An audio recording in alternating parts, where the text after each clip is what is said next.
Abrimos año con una entrevista a Carlos Elizondo, autor de un texto que usted no debe perderse. Los de adelante corren mucho. Y claro, siempre queda la pregunta, ¿y dónde quedan los demás? No es fácil responderla. Los dilemas de la desigualdad que tratamos siempre aquí en Espiral siguen demandando de mucho mayor inteligencia, de mucho mejor lectura del contexto, de una mirada afinada de lo que ocurre en otros países y que ha funcionado para enfrentar los privilegios, la concentración de la riqueza y el control de las élites sobre las instituciones, el Estado y las políticas. Este es un texto que con bastante agudeza profundiza no solo en el problema de la desigualdad, sino en cuáles podrían ser sus soluciones. Hoy hemos invitado al autor y también a algunos de sus alumnos para que me acompañen en esta entrevista. No se la pierda, abrimos bien el año. Comenzamos.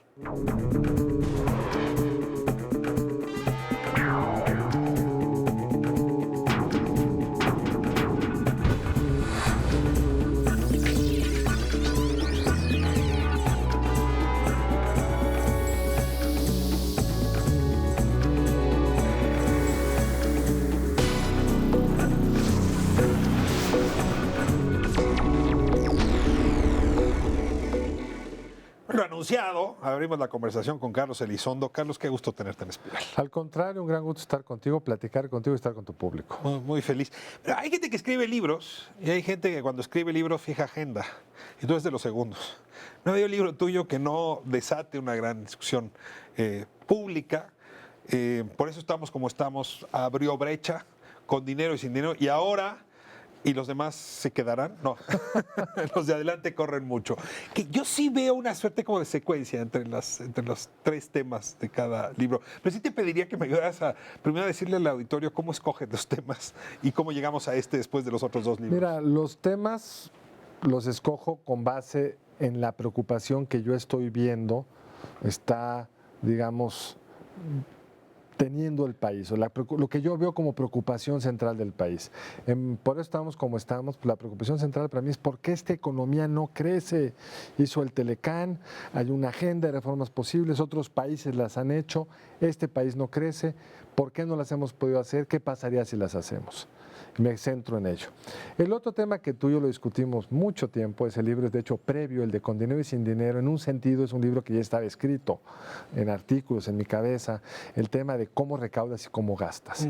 Tú y yo cuando discutíamos en aquellos, hace muchos años, que éramos en un sentido... Así nos conocimos, discutiendo por qué el Estado no podía recaudar. Exactamente, con una diferencia respecto al Carlos de entonces que pensaba que lo fundamental era, y tú y yo compartíamos eso, cómo recaudas, y el libro tiene que ver también con cómo gastas, porque el argumento central es, si no sabes gastar, no puedes justificar la recaudación, no puedes volver el gasto público legítimo y no puedes generar los servicios públicos que un país necesita.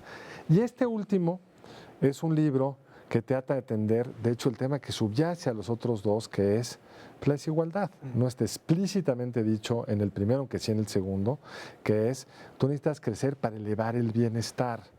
Pero claramente, en el caso de las reformas institucionales que se hicieron, hay que saberlas implementar, por supuesto, pero implementarlas bien o mal tiene que ver mucho con la distribución del poder.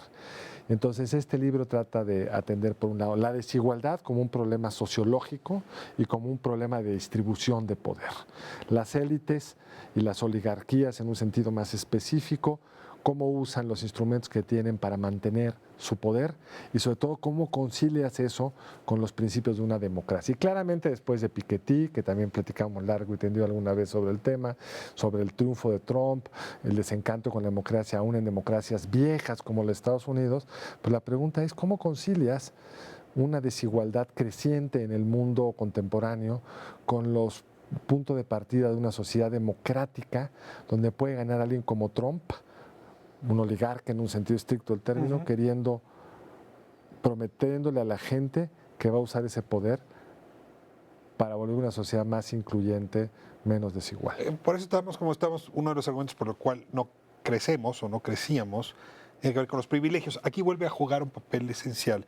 Me gusta mucho la entrada y es asumir que hay elementos comunes, por lo pronto, al subcontinente latinoamericano. Es una mirada que tú ya has ofrecido, pero que ahora sistematizaste. Es decir, no nos amanecimos un día desiguales. No nos amanecimos un día con las trabas del privilegio, con las trabas, las barreras que impiden a una mayoría alcanzar el producto del esfuerzo conjunto.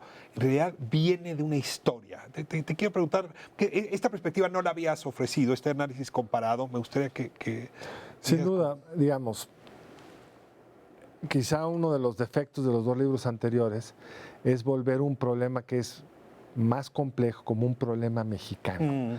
Y lo que yo quiero mostrar en este libro es la desigualdad, como bien dices tú, es un problema, primero, histórico de la humanidad. La excepción han sido los periodos muy cortos en la gran historia de la humanidad, donde se ha logrado de alguna forma enfrentar a quienes tienen el privilegio del poder, el privilegio del dinero. Segundo, que América estaba como construida para poder enfrentar mejor ese privilegio, porque es un continente que nació democrático. Bueno, muy rápidamente en América Latina hubo golpes, inestabilidad, etcétera. Pero el punto de partida de las repúblicas americanas es la lógica post-revolución francesa de que los hombres nacemos iguales y merecemos un piso parejo, una serie de derechos, que la igualdad importa. Y a pesar de eso, podemos ver en el continente, con la excepción de Canadá, que hoy es donde encuentras para ese nivel de ingreso, para el nivel de ingreso de México, no es sociedad más desigual más que otras en América Latina, para el nivel de ingreso de Estados Unidos, no es sociedad más desigual que Estados Unidos, tratar de ver si hay un hilo común que trate de entender, explicar por qué este subcontinente o el continente en su conjunto es tan desigual. ¿Qué te encontraste? Mira, para el caso de los países de América Latina, la fragilidad del Estado. Es decir, la independencia rompe con las estructuras burocráticas existentes previas, entramos en un mundo de enorme inestabilidad, en un mundo que se empieza además a vincular con el mercado mundial, y eso va generando la construcción, en el sentido estricto del término, unas oligarquías locales que pueden hacer de la democracia un instrumento de control desde una cierta retórica y a veces hasta ciertas prácticas democráticas, pero un instrumento de control de sociedades, además, que eso es un tema muy importante, racialmente muy divididas. Es un tema que tú has tratado, yo había tratado muchísimo menos, esta idea de que el continente americano es un continente de blancos que dominan una población indígena y luego negros que traen como producto del esclavismo, y ese corte racial donde la élite, la de los privilegios económicos, es una élite que viene de afuera. Por eso es tan poderoso el discurso de estos son los políticos pálidos, lo que dijo Los señoritos Obrador, los señoritos, los pirurris, o Chávez en su momento con el de los escuálidos, porque es en muchos sentidos cierto. Ahí tengo unos cuadros sobre el origen extranjero de abuelos o padres de una parte muy importante de los grandes empresarios de la región. Entonces, cómo esos extranjeros que colonizan América hacen que cuando la independencia se dé, no es una independencia como en Malasia, de los locales que recuperan lengua, control, etcétera, sino es una independencia de los criollos respecto a la península. Ahora, casi todos los países han tenido de alguna manera revoluciones sociales que se gestaron para combatir esos privilegios. Entonces, el argumento de Octavio Paz con respecto a la Revolución Mexicana, el peronismo en Argentina, la revolución ahora bolivariana, pero no hay ningún país que se haya visto exceptuado de un intento por derrumbar esos privilegios. Y sin embargo, al cabo de esas revoluciones regresamos otra vez a una estructura de privilegios muy parecida a la que acabas de decir. Es como si las revoluciones no hicieran mucho, pues. Cambian quienes están arriba. Pero no cambian que unos están claramente arriba. Y no es que en todas las sociedades hay unos que tienen más que otros, pero lo que es una constante de América Latina, y ahí lo discuto en algunos de los capítulos, es esto de que en un estado frágil, quien tiene el dinero lo compra todo. Yo utilizo este viejo texto de Michael Walzer, Las esferas de la justicia, esta idea que la desigualdad no es que unos tengan dinero y otros no, que unos tengan poder y otros no, que unos tengan acceso a la salud y otros no. Lo que es desigual es que un bien social, el dinero, compre el privilegio en otros lugares. Es decir, en Francia, los ricos tienen mucho dinero, pero el acceso a la justicia no se puede comprar. En América Latina se compra. El acceso a la salud en Suecia es con base en la necesidad. En México, en América Latina, es con base en el dinero. El dinero lo compra todo, compra incluso la ley. Y eso es lo que permite que quien tiene el poder pueda generar más recursos y quien tiene recursos pueda generar más poder, y todo movimiento social que derrumba algunas estructuras muy rápidamente reproduce esa desigualdad, porque la constante es: tienen enfrente un Estado débil y capturable. Cuando tú y yo llegamos a la vida académica o la vida profesional activa, predominaba el discurso en México, pero era general, de que ¿para qué discutir la distribución si no había antes crecimiento? Primero creces y luego distribuyes. Y si uno mira al Carlos de entonces, al Ricardo de entonces, y nos sentamos ahora a conversar, tendríamos que aceptar que los que hemos cambiado, no nada más tú y yo, el paradigma ha cambiado. Ahora resulta que ya no nos creemos ese cuento mágico. A ver, ¿qué pasó del paradigma crecer para distribuir a la discusión de que la desigualdad importa y distribuir importa? Mira, yo creo que sucedió primero que la famosa curva de Kuznets no se dio más que en Europa. Tendrías que explicárselo. Sí, la curva de Kuznets es esta idea de, y que es cierto en una primera instancia, China es un ejemplo de ello. Los países que son muy pobres son muy igualitarios, porque todos están pobres. Todos están. Si China, te vas a Angola, todos son pobres. Incluso vamos a usar China, la China de Mao, la de los todos uniformados igual en bicicleta, idénticos, iguales. Empieza el proceso de industrialización, de generación de una economía de mercado, de una especialización, de un crecimiento de las ciudades, y unos crecen más rápido. Pues se abre la desigualdad. Se abre la brecha, que es donde China está ahorita. Es un país mucho más rico, pero es un país mucho más desigual. En Europa, a partir de los mediados del siglo pasado, un poco antes, esos países se empiezan a igualar. Como que la medida que hay más gente educada, entonces el premio a la educación es menor, entonces ya los educados no ganan muchísimo, en la medida que el Estado es más fuerte puede cobrar más impuestos, y empieza a haber un ciclo igualador, que es el ciclo que vemos en Europa y en Estados Unidos de la Segunda Guerra Mundial hasta los años 70, la curva de Kuznets. Pues México y América Latina se quedaron en la etapa permanente de la desigualdad. Sí, claro. Cuando nosotros estudiamos la economía política del desarrollo estabilizador, o sea, de los 60 y los 70, pues era esa fase de crecimiento donde nos volvíamos más desiguales. Ten paciencia, al mediano plazo todos seremos iguales. Y ya nos dimos cuenta que no es cierto.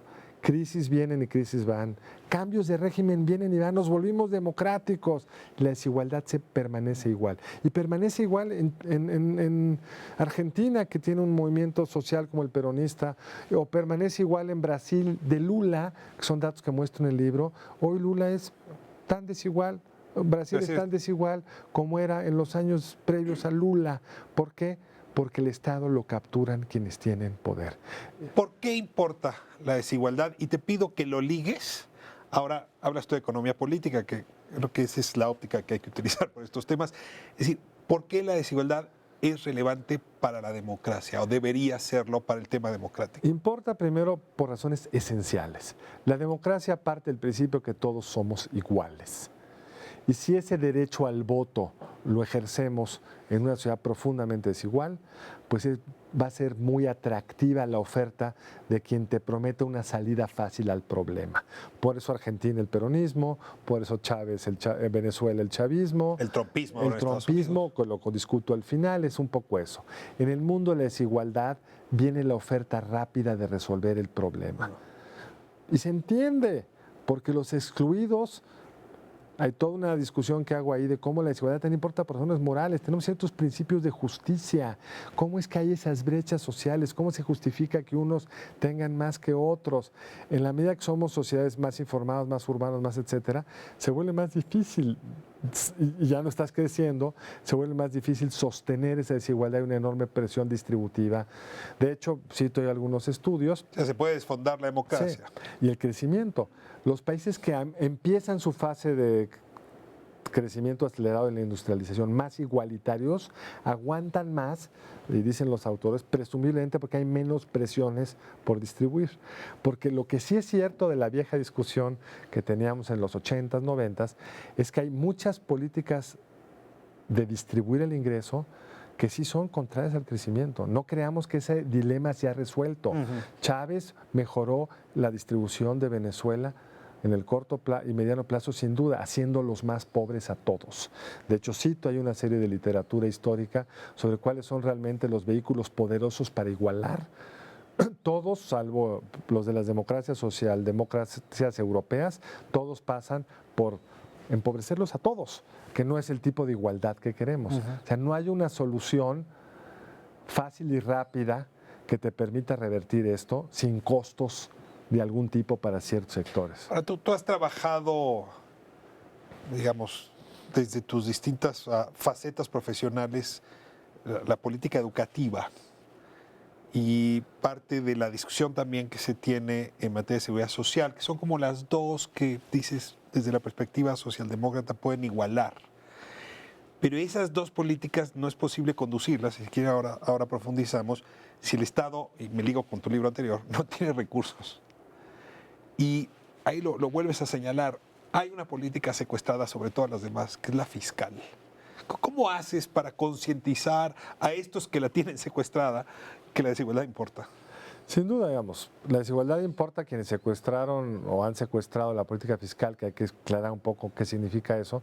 Está secuestrada en el sentido de que la capacidad recaudatoria en el grueso de los países de América Latina es baja y cuando recaudan, en el caso de Brasil, no recaudan con la suficiente progresividad, es decir, recaudan sostenidos en las clases medias y dejan que las clases con más dinero tengan unas ventanas de salida a la grabación muy importante. Entonces el Estado cuando recauda, pues no quita como debería de quitar, más a los que más tienen, menos a los que menos tienen. Y dos, cuando se gasta, pues vuelve a ser capturado por alguien.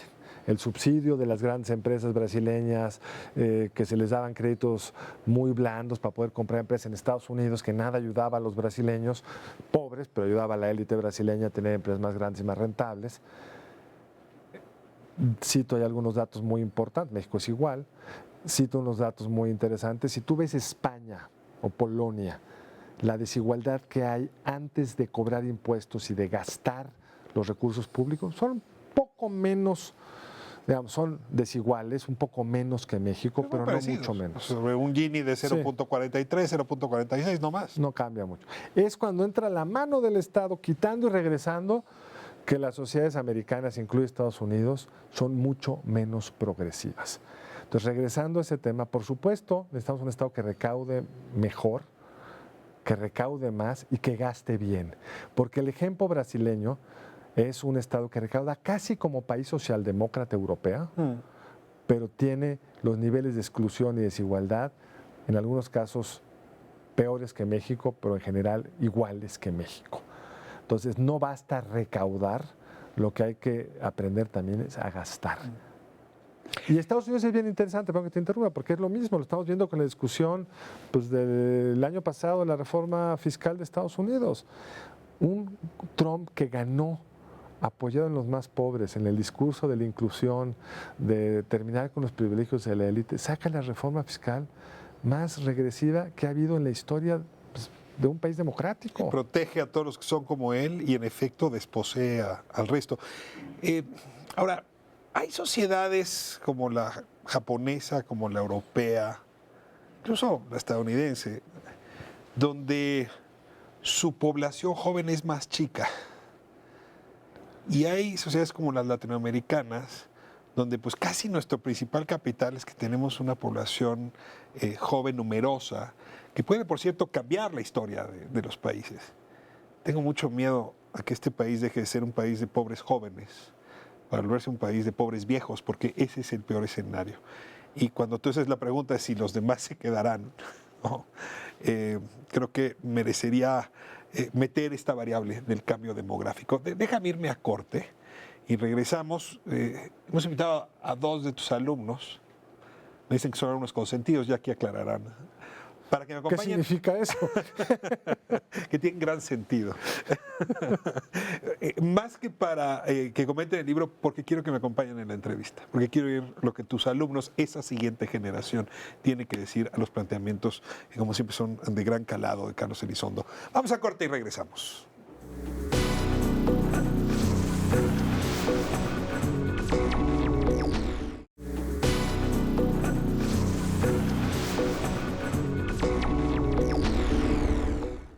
¿Usted es de los de adelante o de los de atrás? Es la conversación que tenemos hoy, Provocación de Carlos Elizondo y su último texto. Les doy la bienvenida. Comentaba 2 de sus alumnos. Les pido, como es tradición aquí en Espiral, que se presenten. Óscar, comenzamos con usted. Muchas gracias. Pues bueno, pues yo soy Óscar Mendoza, exalumno de Carlos Elizondo de hace unos ayeres. Yo trabajo en un despacho que se llama Pauta Política, que nos especializamos en temas de seguridad y temas de justicia. Muchas gracias por estar acá. ¿Ya leíste el libro? Sí. ¿Traerás preguntas? Traigo varias preguntas interesantes. Carlos, eres profesor del Tecnológico de Monterrey. Yo soy profesor de la Escuela de Gobierno del Tecnológico de Monterrey, Campus Santa Fe. Es una profesionista curioso, porque has estado en la academia, pero has sido funcionario, pero al mismo tiempo eres un publicista, como se dice en el siglo XIX, alguien que discute lo público. En mi carrera fui muchos años director del CIDE, 9, prácticamente 10. 6 años de haber sido profesor del CIDE después de la dirección. Estuve un par de años como embajador de México ante la OSD. Y ahora, además de ser profesor, soy miembro del Consejo de Pemex, Consejo Independiente. Cuando te piden en las fichas de vuelo, profesión, ¿qué pones? Profesor. Profesor. ¿Tú qué pones? Profesor también. Sí. Profesor periodista, depende un poco cómo ande ese día de ánimo, pero es un poco lo mismo. Leonardo, bienvenido. Hola, ¿qué tal? Pues yo soy Leonardo Núñez. Yo hago investigación aplicada en Mexicanos contra la Corrupción y la Impunidad y estudio temas de presupuesto y gasto público en un libro por ahí que se llama ¿Y dónde quedó la bolita?, que era mi tesis de maestría, solo como curiosidad, y ahora es un libro. Que conecta en buena medida con el segundo libro de Carlos, con Dinero y Sin Dinero. De hecho, ese es el momento en el que como empezamos a trabajar juntos. Bueno, pues el micrófono es de ustedes, Óscar, Leonardo. Buenísimo. A mí me gustaría tocar un tema que lo abordas de muchas maneras en tu libro, en los distintos capítulos. Y creo como lo que das a entender es en parte lo que está sucediendo en el sistema político mexicano, como que ya se empieza a acercar como este límite de este pacto con las élites, como que se ve que se empieza a romper. Pero a la vez se toman acciones y en los últimos 6 años creo que ha sido muy claro del tipo de acciones que se han tomado por parte de la élite para intentar romper estos pactos. Pero cuando se implementan las cosas, ahí perdemos todo el control de la política pública o de la ley, como lo querramos ver. ¿Tú qué crees que tiene que suceder en este país para que se pueda romper este pacto con las élites? Y más cuando los privilegios aún pesan tanto. Yo explicaría un poco tu pregunta, porque como hemos platicado este tema en el marco de muchas de las tareas que hemos hecho juntos, creo que valdría la pena explicar. Es la idea de que hay un pacto de la élite que le permite pues, vivir cómodamente en un mundo donde no hay Estado de Derecho, donde hay todas estas exclusiones brutales de las que hablo en el libro y donde pues, pueden coexistir con un régimen formalmente democrático de elecciones, pero donde el dinero compra muchas cosas. Y una de las cosas, de los temas que discuto en el capítulo 3, un poco de pasada, pero es uno de los temas centrales que creo que tiene que ver con tu pregunta, es ¿cuál es el contexto donde quienes tienen privilegios están dispuestos a ceder una parte de ellos para poder estar en un mundo más estable? El problema, digamos, desde el punto de vista de los que se han quedado atrás, es que esas élites con privilegios han vivido en un mundo relativamente estable. Noto en el libro que hay algunos costos importantes para las élites de vivir en países tan desiguales, los cambios de régimen están brutales, pero siempre tiene la ventaja de irse a Miami, discuto ese como equilibrio que genera entre las élites americanas y las de América Latina, el tránsito mutuo de un lugar a otro, está el desequilibrio que genera la violencia, que pues, ha obligado a muchas de estas élites a cambiar sus modos de vida. Al final la violencia acaba siendo también más costosa para los más pobres y genera a su vez más desigualdad. Yo creo que la pregunta es en qué momento las élites, y hay momentos históricos donde sucede, dicen es más costoso este pacto del privilegio que un pacto de construcción de ciertas reglas igualitarias. Hay un ejemplo bien interesante en México de cómo puede funcionar, que fue el pacto que nos permitió volvernos democráticos. Es decir, un partido que controlaba todas las fichas, el PRI, en algún momento prefirió construir un Estado de Derecho paralelo que es INE, tribunal, etcétera, para generar un piso más parejo que permitiera llegar al poder vía el voto. Que ese se está erosionando, que el tribunal tienda siempre a votar a favor del PRI, que hayan aprendido a recapturarlo, es una discusión un poco Una posterior. crisis como la del 94. Exacto. Entonces las élites dicen, es mejor tener un nuevo pacto para darnos a nosotros como élite más certidumbre. Y el resto de la sociedad pues mejora gracias a ese pacto. No es fácil, pero es lo que uno debería aspirar en un proceso democrático como el que estamos en este año. Leonardo, Uno de los argumentos principales acá en el libro es que en una sociedad desigual, los que están arriba no les importa mucho porque con dinero puedes comprar todo, ¿no? Y estás un poco ausente de los problemas, estás un poco ausente del problema de inseguridad, del problema de educación, del problema de salud. Sin embargo, siento que cuando entras a la parte de hablar de corrupción, ahí gira un poco, ¿no? Porque pareciera que el argumento ahí es aquí a quien le afecta, pero a quien le beneficia al mismo tiempo es a los más ricos. Y traigo esto a colación por un número, por ejemplo, de la ENCRIGE, la Encuesta Nacional de Calidad Regulatoria, ¿no? Y ahí levantan cuánto pagan las empresas por corrupción. Y contrario a lo que uno creería, el grueso no está en la parte de arriba, sino está en la parte de abajo. No, los que van atrás sienten más el problema de corrupción porque pagan 75% del total de lo que tienen que pagar para agilizar trámites, ¿no? Y entonces los pagos de los de arriba son menores. Entonces no es que la corrupción, al igual que los problemas de seguridad y educación, lo que sucede es que la élite no los está sintiendo porque no les afectan de ninguna manera. Bueno, incluso en el libro digo, muchas de las élites se benefician de la corrupción. Muchas de las élites económicas en México, su origen es el haber tenido el poder político, y la reproducción del poder político requiere dinero. Si esa es la lectura que genera el segmento de la corrupción, pues es que lo escribí mal, porque siempre es problema del autor, nunca del que lo lee.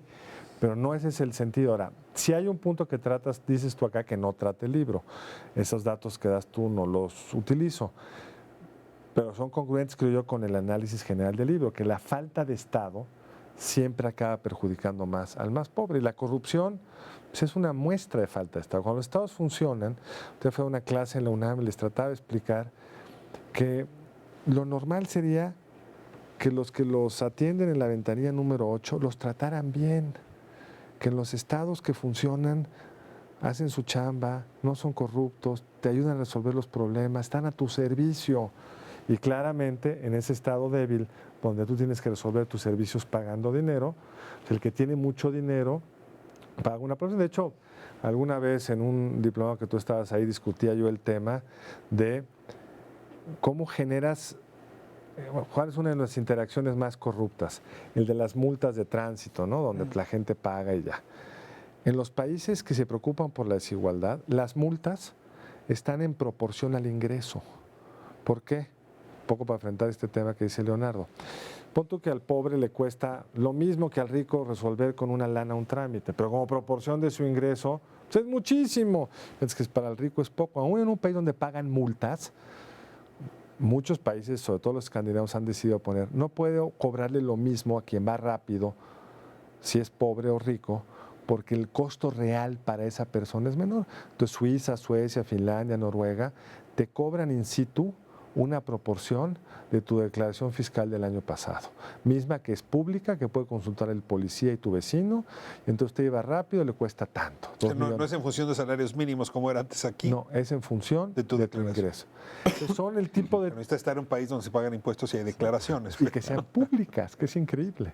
Pero digamos, creo que esa segunda parte es sin duda una omisión del texto, pero creo que está en el espíritu del texto, que quiénes son los que más sufren la inseguridad, los pobres. La falta de estado en salud, los pobres. Y la corrupción, yo creo que también. Bueno, la corrupción desiguala. Claramente es uno de los motores de la desigualdad, más que de sus consecuencias. Pero déjame regresar un poco al planteamiento que hacía Óscar hace un momento. La vieja teoría de la modernización decía que las sociedades se diversifican, entonces también el poder económico se diversifica. Pero aquí la diversificación es poca. Si tú ves la lista de los ricos en México, son muy pocos y están emparentados, incluso familiarmente, con el poder político, con el poder familiar. Y hay un pacto de impunidad que se resuelve, olvídate del tema público, casi siempre a puerta cerrada entre unos cuantos, y donde romper con tu par de la élite es muy costoso personalmente. Ese tipo de modos a través de los cuales se resuelven la política fiscal, la económica, la democrática, no sé si tiene solución, Carlos. Pues mira, decía Fukuyama que uno de los grandes pasos de la modernización es pasar de una sociedad donde lo que importa y lo que te genera vínculos son los parientes, los más cercanos, los compadres, a uno donde los vínculos son pues porque eres otro mexicano. Cívicos. Cívico. Claramente es más fácil en países pequeños, homogéneos como Noruega, Suecia, etcétera. Muchísimo más difícil en países grandes y complejos como Brasil, México o Estados Unidos. Entonces, de entrada ahí hay una restricción. Lo vemos incluso a nivel de Estado. Es más fácil tener una cierta igualdad en un Estado como Aguascalientes que en uno como el Estado de México.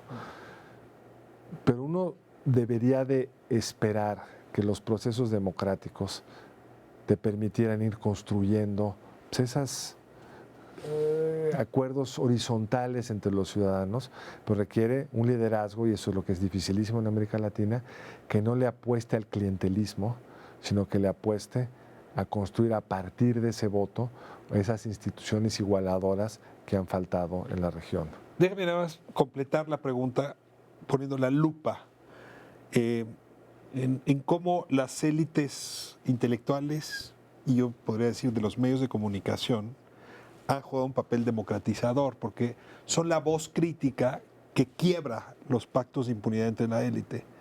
Pero en México habría que decirlo, la academia fácilmente se pliega a la voluntad de las élites, y tengo que decirlo también, y los medios de comunicación no son la voz más crítica que en otros lados se han observado. ¿Por qué no hemos logrado separar ahí esferas de influencia? Yo creo que en lo segundo, y Oscar y Leonardo seguramente tendrán su visión, lo segundo, los medios de comunicación por el poder del dinero del Estado. No es un tema que trate en el libro, pero lo he escrito en algún otro lado. El dinero que se tiene para gastar como publicidad y que se distribuye con criterios que no tienen que ver con las audiencias y que se hace publicidad sobre cosas que el Estado no va a estar haciendo publicidad. ¿Qué hacen los estados de publicidad en otros países? La campaña de la vacuna, eso sí, queremos que todos se vacunen. Pero ¿cuándo han visto ustedes en algún país desarrollado que el Senado le cuente al público cuántas leyes hizo, o que el gobierno de la República se anuncie en un periódico sobre los albergues de Sedesol? Eso no pasa. Habría que destruir esos anuncios, que no se pudieran existir, y el resto del presupuesto tendría que ser estrictamente con base en rating y para fines de información, inscriba a su hijo a la escuela, lo que sea. Entonces yo creo que ahí hay un... Ahora, en el tema de la academia igual, la academia mexicana mucha vive de recurso público, sea por el sistema de investigadores o sea por las consultorías que se dan desde el Estado a los intelectuales más destacados. Y luego vamos a ir a otra, los órganos autónomos. Ahí no tiene sus libros, porque estos libros son un poco distintos. Pero el Tribunal Electoral publica y publica libros que nadie lee, más que la autora a quien se lo comisionaron. El INE hace lo mismo, la Suprema Corte, los tribunales electorales estatales. Subordinas a la inteligencia por medio de ese presupuesto. Exactamente. Yo creo que es uno de los elementos.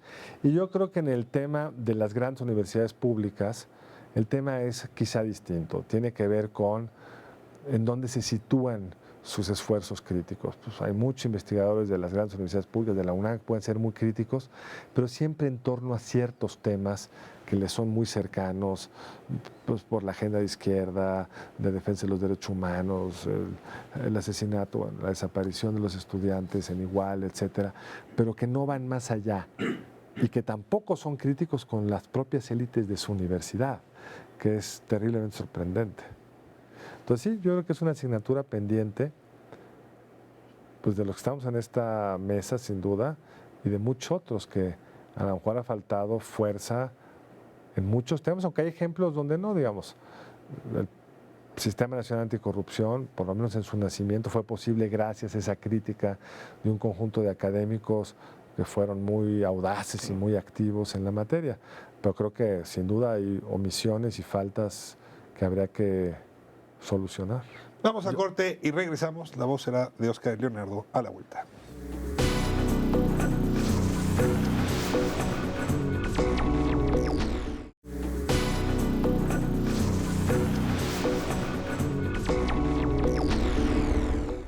Pero de vuelta en Espiral, discutiendo alrededor del texto de Carlos Elizondo Meyer Serra, los de adelante corren mucho, desigualdad, privilegios y democracia.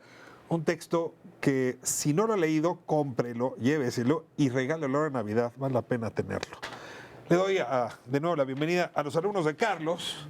Oscar, Leonardo, el micrófono es de ustedes. Algo que tocas mucho, un tema que tocas de manera constante en el libro, y creo que me gusta mucho este enfoque porque pocos autores lo hacen, tiene que ver con la desigualdad. También se tiene que explicar por la no existencia del Estado o la debilidad en sus instituciones. Creo que eso es un enfoque interesante para el caso mexicano y cómo lo comparas con Estados Unidos, en América Latina y muchos otros países en Europa. Y regresando un poco a lo que hemos estado hablando del pacto con las élites, y también recurriendo un poquito al ejemplo que hacías tú cuando se creó el INE y cómo la élite fue la que decidió, tenemos que romper el pacto porque hoy queremos mayor certidumbre en nuestro sistema político mexicano. Yo creo que hoy estamos en un punto similar. Y eso es un poco también a lo que me refería en mi primera pregunta. O sea, cuando hablamos de corrupción, de violencia, de estos grandes problemas que aquejan al país, pues todo el mundo ya está harto, todo el mundo ya está indignado, como todo el mundo quiere un cambio. Pero el momento que generamos las reglas, nos quedamos cortos o generamos reglas como las de Suecia, que son imposibles de implementar. Por ejemplo, el Sistema Nacional Anticorrupción.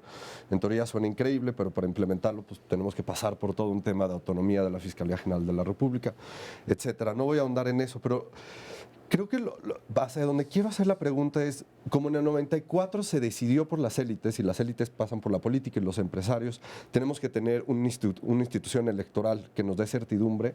Hoy, ¿qué institución tú crees que es la que es clave para que se empiece a romper estos pactos con las élites? Solo deja ver si puedo agregar algo, porque quería hacer una pregunta justo en ese mismo sentido que habla de Oscar, porque la receta que aparece acá es darle más capacidad a las instituciones, más poder al Estado, pero a veces uno no encuentra muy bien eso, cómo se traduce en la realidad, ¿no? Porque muchas veces se construye la institución y se construye la capacidad en la ley, y simplemente lo que sucede es que no hay voluntad política, ¿no? ¿Cómo llenas de sentido eso? La institución, yo creo que clave, que sería el gran igualador frente a los problemas de acceso a la justicia, sería procuradurías autónomas respecto al poder político y con capacidades burocráticas para actuar de acuerdo a un mandato claro de cuáles son las prioridades. Se dice muy fácil, de hecho es parte de lo que se ha tratado de construir con la famosa creación de una fiscalía autónoma, pero es donde está el nudo del control, de a quién meten a la cárcel y a quién no. Los gobernadores lo que más les importa es controlar ese cuate, porque es el cuate que les va a dar protección a él y a sus cuates, porque si ese no activa la averiguación previa, no se activa nadie, tiene el monopolio de hacer eso. Y creo que tu pregunta se engarza muy bien con esta, porque la élite política y económica dejada en su autonomía no va a hacer el cambio. No les conviene, porque hoy pues tienen los accesos para controlar. ¿Qué hacen los abogados penalistas? Saben algo de derecho, pero lo que más saben es cómo tocar las puertas adecuadas en la Procuraduría para que se active o no se active, para saber cuándo se va a activar la orden de aprehensión, para accionar rápido, para obtener el amparo, no sé qué. Entonces necesitas una presión social de cambio en ese sentido. Que ese sea un tema de las campañas electorales y que alguien se comprometa a hacerlo y que haya un grupo social amplio y fuerte presionando para que se logre. Los políticos sin presión nunca harán nada. Esos países que hoy conocemos con instituciones más competentes pues, se generaron en función de incentivos para moverse para allá, porque a todos los humanos con poder prefieren tener la opción de quitar y dar todo, incluido la libertad, que es lo que da una procuraduría. Tema muy complicado, pero si no saltamos ese tipo de discusiones y somos capaces de avanzar en ese sentido, pues uno de los elementos centrales de la impunidad y de la desigualdad pues, seguirá presente. Ahora, pensando en aterrizarlo, ¿cómo cambiar el incentivo con toda y la preocupación popular que existe pero que también hay una contención institucional, hay una respuesta por parte de las instituciones que se empiezan a mover, ¿no? Lo que vimos ahora con Santiago Nieto en la FEPADE, ¿no? O en ciertas instituciones que empiezan a moverse y que desde la propia institucionalidad se contienen, y eso genera un contraincentivo. ¿Cómo rompes eso? Porque Pues un buen ejemplo de Santiago Nieto. Se hubiera podido romper si los partidos de oposición hubieran estado unificados a el descabezamiento de la misma, y el poder del gobierno y sus aliados dentro del Senado fueron suficientes para bloquearlo. Pues sí, el poder quiere defender, y si se va a querer defender, se va a requerir mucho más presión social, capacidad de organización, capacidad de representación en los órganos legislativos, etcétera, para lograrlo. Fácil no es. Es un poco lo frustrante para mí de escribir este libro comparado con el primero que acabo elegantemente con un decálogo, y todavía en la segunda edición lo comento, que es de las cosas que hicieron en el Pacto por México, y que las soluciones eran más o menos obvias y tan realizables que una parte ya se hicieron. Digamos, cuando yo escribí ese libro en su primera versión, pues las plazas de los maestros se heredaban, compraban o lo que fuera. Hoy ya hay un concurso imperfecto, pero mucho mejor que lo que teníamos cuando escribiste tu libro sobre la maestra. Aquí es mucho más difícil porque es tocarle al corazón del problema de la región, que es que los de adelante, a lo mejor habría que verlo de otra forma, no solo corren mucho, tienen todo. Tienen todas. Tienen mejores zapatos, como dice la portada. A ver, Carlos, a mí me interesó mucho este ejercicio que hiciste, análisis comparado. Y déjame, sobre esta pista en la que estamos ahora, regresar al análisis comparado. Las élites en México hoy no están en su mejor momento. O sea, las élites intelectuales están sufriendo una crítica feroz. Por eso detestan las redes sociales, por cierto, porque de ahí les viene. Las élites en los medios están siendo atacadas, las élites partidistas, ¿no? Nunca habían sufrido más, las élites políticas, las élites militares. Es decir, pero si uno abre la lente, el problema es que es global. Eso está pasando en Estados Unidos, está pasando en Europa, está pasando en Asia. ¿Por qué las élites se vinieron abajo? ¿Eso es solo un asunto de desigualdad? ¿O a lo mejor ahora que han perdido fuerza es que la desigualdad se vuelve relevante? ¿Dónde pones tú ahí el huevo y la gallina entre el desprestigio de las élites y la desigualdad? Bueno, yo menciono en el libro un tema que es muy importante y que es la globalización. Claramente la irrupción de China, la creación de, digamos, un régimen de intercambio comercial con países como China, con una estructura estatal tan distinta, con una capacidad de represión de demandas sociales tan fuerte, pues generó una presión a la baja de los salarios, se destruyó. El argumento de Trump respecto a México y Estados Unidos, que no es cierto, creo que es cierto de América respecto a China y de Europa respecto a China, se destruyó mucho empleo, una serie de certidumbres que tenían ciertos sectores sociales se perdieron, y sin duda, y eso sí lo menciono muy de pasada en el libro, la crisis del 2008-2009 es un golpe terrible para las élites tecnocráticas. Pues había esta idea de que la historia había quedado atrás, que sabíamos cómo hacerla, que se podían anticipar las crisis, que había las instituciones para hacerlo. Vino la crisis no anticipada y además luego una reacción donde los responsables de la misma en Estados Unidos salieron prácticamente impunes. Hay dos de los banqueros responsables de los abusos de entonces en la cárcel. Entonces hubo esta sensación de que las élites eran incompetentes y abusivas sobre este mundo de competencia con un país como China, que fue erosionando algunos de las... ¿Indolentes, dirías tú? Indolentes o incapaces de entender. Y en el caso de México y América Latina en general, lo decía alguno, Óscar o Leonardo, tan distantes del resto de la gente que ni se dan cuenta. O sea, el mundo cerrado en el que viven, los problemas cerrados a los que se enfrentan, pues ellos, ninguno de los problemas que enfrenta el grueso de la sociedad, ellos tienen seguridad, el problema de seguridad, el problema de salud, de educación, transporte, etcétera. Y peor aún, cuando se cansan del país, se van en su casa en Miami, donde la tengan, para poder vivir un rato bajo las reglas de un país desarrollado, pero si se aburren de esa igualdad, siempre pueden regresar para acá. Entonces yo creo que tenemos élites que no se hacen responsables de lo que significa estar hasta arriba en una estructura política, académica o en la jerarquía económica, que ser élite conlleva responsabilidades. Ahora veía una discurso ilustrado de Luther King que es sensacional, no sé si lo recuerdan, entre, no sé qué se llama, Ratolandia, Mouseland, versus y la historia, la anécdota que Luther King hacía era cómo es posible que los ratones sigan votando a favor de los gatos, cuando los gatos lo único que proponen es comerse los ratones. A ver, les pregunto a ustedes, yéndonos a la discusión generacional, ¿ven un cambio entre los ratones para dejar de votar por los gatos en la generación que sigue o se sigue reproduciendo esta lógica de intocabilidad, si la palabra existiera, frente a la élite? Yo, para ser sincero, yo sigo sin ver un cambio. O sea, veo que aparecen más opciones políticas, más opciones con las que en teoría va a venir un cambio y muchos no las creemos y ahí vamos a votar por el gato y el resultado sigue siendo una y otra vez el mismo. Y nos ha tocado pues una historia de un país mucho más democrático al que ustedes les tocó, al que ustedes les tocó vivir desde la transición, desde crisis económica. Y vamos formando una opinión y acciones que tienen que ver más con cómo interactuamos con la política y creyendo que las cosas van a empezar a suceder y van a empezar a cambiar y no sucede. Y lo que yo sí estoy viendo es por parte de una generación mucho más joven un nivel de hartazgo como nunca antes, bueno, no como nunca, o sea, lo hemos visto muchas veces de la historia, pero hoy yo sí veo un hartazgo de los jóvenes impresionante. ¿Para qué participar en la política y para qué participar en estas decisiones si no va a servir de absolutamente nada? Ese nivel de hartazgo a mí me preocupa mucho que no se está viendo desde el lado de las élites. Y como lo están viendo es como ya cambiarán, ya crecerán, ya se incluirán, pero la realidad es que eso no va a suceder.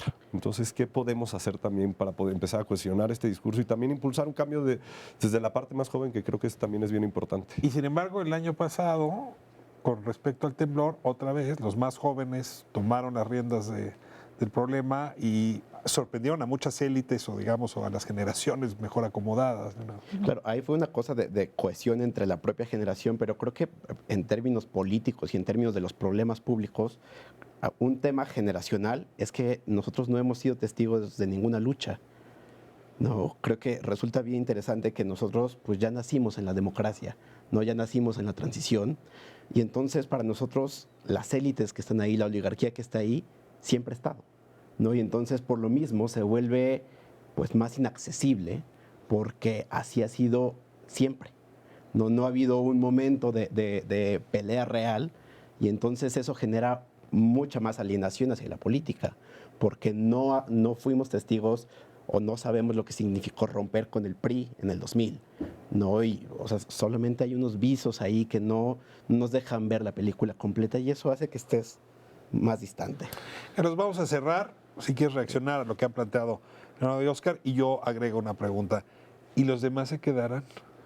Mira, lo de los jóvenes muy rápido, el problema es que participan mucho menos de lo que deberían. Caso Brexit es claro, si los jóvenes hubieran votado, no se hubiera salido el Reino Unido y el que va a pagar más el precio de la salida del Reino Unido son los jóvenes. Entonces hay un llamado a participar, porque si no se lo van a dejar los viejitos y los de atrás se van a quedar más atrás. Ahora, tu pregunta, ¿los de atrás se quedarán?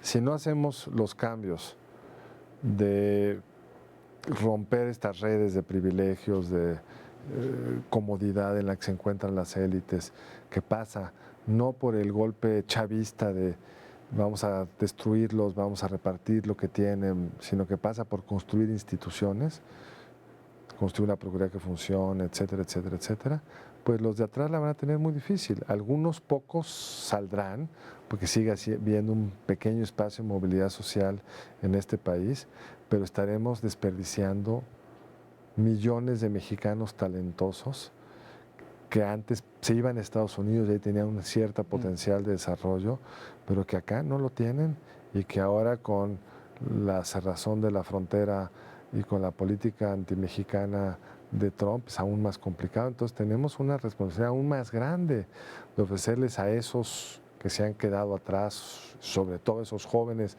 que tienen un enorme potencial, las oportunidades para desarrollarse. Y hay temas básicos. Es increíble que estemos discutiendo cosas tan sofisticadas cuando no podemos evitar el crimen. Problemas que se resolvieron en el siglo XIX en los países europeos. No, bueno, que se resolvió aquí en el 1950. Se resolvió y no, porque se resolvió desde el pacto político, no desde el Estado, desde la represión, no desde la policía. Pero en fin, es cierto, llegamos a tener mucho menos inseguridad que ahora. Entonces yo creo que se puede, sí se puede, los países se pueden transformar. ¿Quién hubiera pensado a fines de la caída del muro de Berlín que la República Checa se puede volver un país casi tan moderno como los países europeos menos ricos, digamos? Se puede, sí se puede, pero requiere mucho trabajo, requiere mucha capacidad de presión de la sociedad, requiere una élite mucho más responsable. Y bueno, pues quizá la inercia histórica más fácil es que no se dé. Déjame cerrar, quizás sea injusto una conclusión, un texto tan inteligente, pero déjame ponerla con ese privilegio que da conducir. Y voy a imitar algún ejercicio intelectual que hacía Tony Blair, que le preguntaban, oiga, ¿y cuáles son los 3 problemas de Gran Bretaña? Él decía educación, educación, educación. Yo creo que nosotros tenemos 3 problemas: desigualdad, desigualdad, desigualdad. ¿Sí? Está evidente, es claro, y solo la justicia como reforma atómica podría darle vuelta a esos 3 problemas. Carlos, muchas gracias por provocarnos. Muchas gracias por a ti por la derramar neurona invitación. en estas conversaciones. Gracias. Y yo sí tengo confianza en ustedes. Son bastante mejor de lo que esta generación se está viendo. Abramos año con expectativas, ojalá y no todo sea destrucción, polarización, autoflagelo en este año electoral. Es también un año donde se pueden discutir los grandes temas que normalmente son los que permean en los planes de gobierno y en la próxima administración. Y participemos, queda claro que solamente la exigencia, el contexto de exigencia cambia las cosas. Próximo miércoles, 10 de la noche, Espiral. Gracias por habernos permitido Entre las Hojas.